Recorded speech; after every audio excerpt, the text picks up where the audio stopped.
Hi everyone, welcome to the EarlyON. My name is Denise and I'm a resource consultant with Lansdowne Children's Center.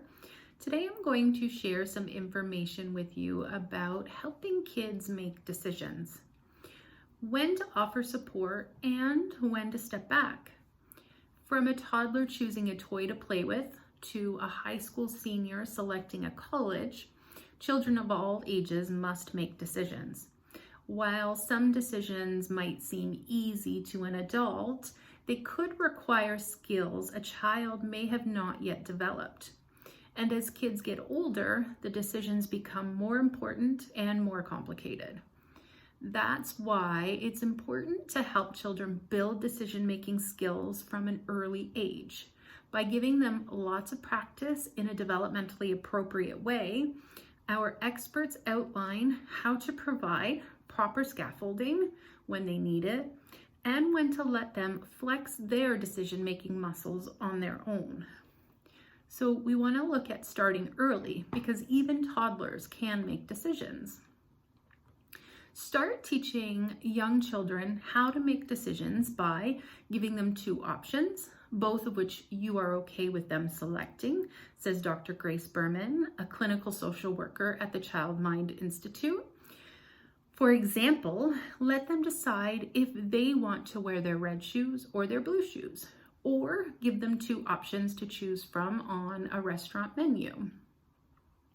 This does not mean that kids should have free reign of all the decisions. Not everything requires options, but continuing to set boundaries and limits, but giving them options and flexibility within those parameters. For example, they can choose what kind of fruit they would like for a snack, but they cannot choose to make the decision to eat candy all day. As they get older, outline what everyday choices you would like your child to be responsible for. Berman advises, make a list and work with your child to shift the responsibility from you to them. The more decisions they can make, the more practice they will have. So next, we're going to think about modeling our decision-making process. So by the time we're adults, we're so accustomed to making decisions that we may not even think about the process that we actually go through. But thinking out loud when you're making choices, from what to make for dinner or where to go on vacation, can help cue kids into the way that you're arriving at your own decisions. What are your alternatives and what are your pros and cons of each? So the next step is to involve your children in dialogue about decisions that actually affect them. For example, the decision of whether to attend a classmate's birthday or go to a different friend's house instead. Ask your child why they should go to the party versus not to go to the party and to go and play with another friend. The earlier you can help kids be thoughtful about how their decisions may impact others, the better. It's really important to include kids in those conversations because you're modeling a lot of really great skills, says Rachel Bussman, a clinical psychologist at the Child Mind Institute. You're also conveying that your child's thoughts and opinions are important and that there are many points that go into the decision-making process. When modeling decision-making, focus on general questions that can help your child process all of the information they need. For example, what decision do I need to make? What are my options, including less preferable ones? What are the pros and cons of each choice? Are there any rules, school policy, curfew, etc. I need to consider when making my decision? How will this decision I make impact others? And what is my gut telling me to do? How does the decision make me feel? And what is my plan B?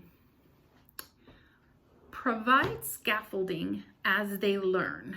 So when we're allowing children to make their own choices, you can still provide them with support to make it easier for them.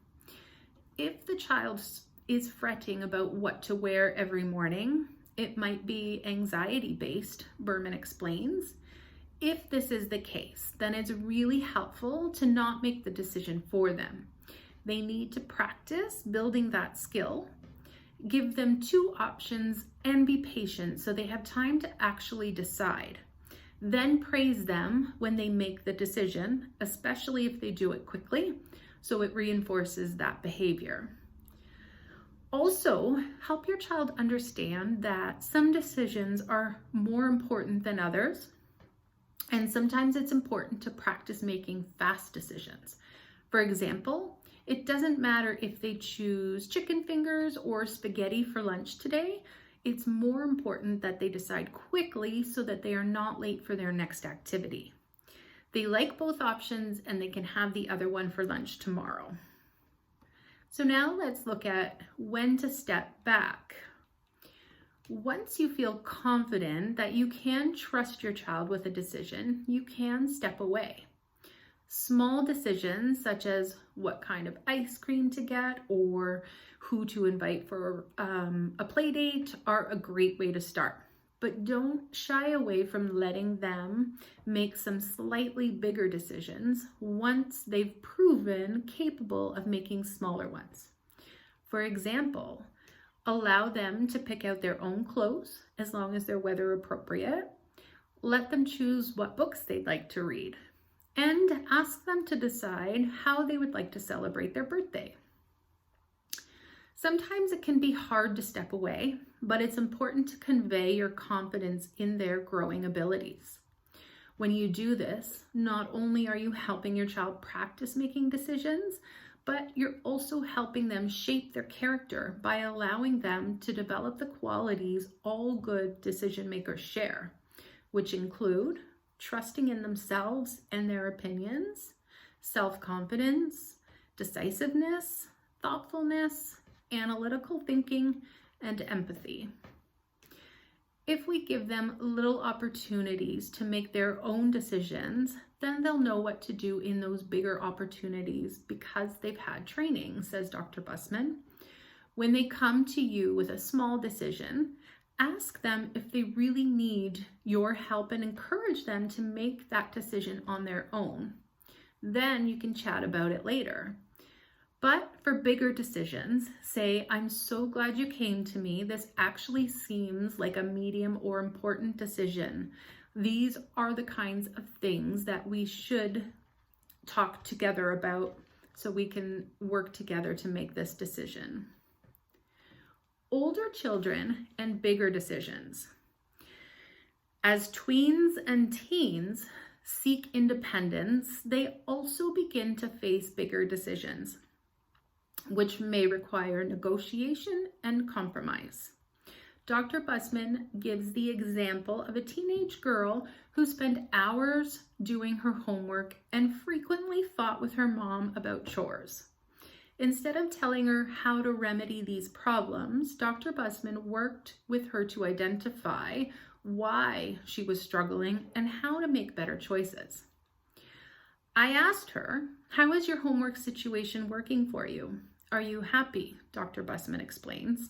She admitted it wasn't working well, and we discussed what gets in the way of her completing her homework faster. I learned that her problem was due to procrastination, so we made a plan to stop procrastinating, which included making decisions about when and how to spend her time. The fights with her mom were also about procrastination. Her mom would ask her to put her laundry away, but she would procrastinate, said Dr. Busman. They discussed how she could negotiate with her mom by deciding what her mom would consider reasonable and what consequences should exist. Instead of fighting, she learned how to compromise, make thoughtful decisions, and hold herself accountable to an agreement. Other big decisions kids face, such as following their friends even when they're uncomfortable or making college choices based on other people's preferences, can benefit from a similar dialogue. Help them decide if it's working for them and then work together to create a plan. Next is let them make bad decisions and learn from them. You shouldn't always jump in if you see your child making a bad decision. Children often learn from their mistakes. As long as it's a safe situation, let them make the bad decision, but also consider when they may learn more by weighing in. It's a fine balance between letting kids learn and rescuing them when necessary. For example, don't rescue your child if they would like to wear a silly outfit to school. As long as it's weather appropriate, let them. If they get teased, they may choose not to do it again.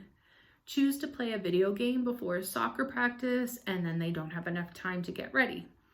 If they arrive on the field without their jersey, don't bring it to them. Want to spend their allowance or money on a toy that breaks easily or will quickly become boring. Or prefer to spend their time talking to friends instead of studying for a test.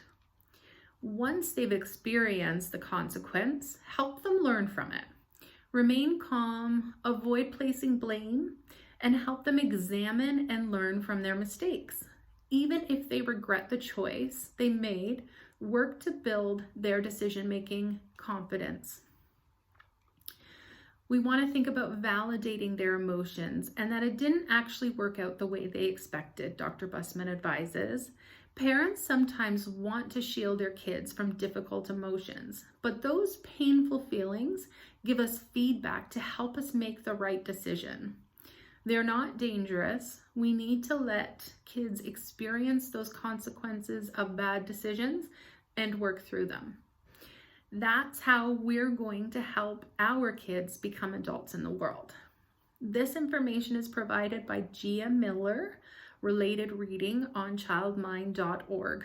Thank you for joining our EarlyON session today. A resource consultant from the Early Integration Program is available to talk to you should you want more information, support, or to discuss any concerns or questions you may have. Please contact us by email at eip@lansdowncc.com or by phone at 519-753-3153. Ask reception if you can speak to a resource consultant.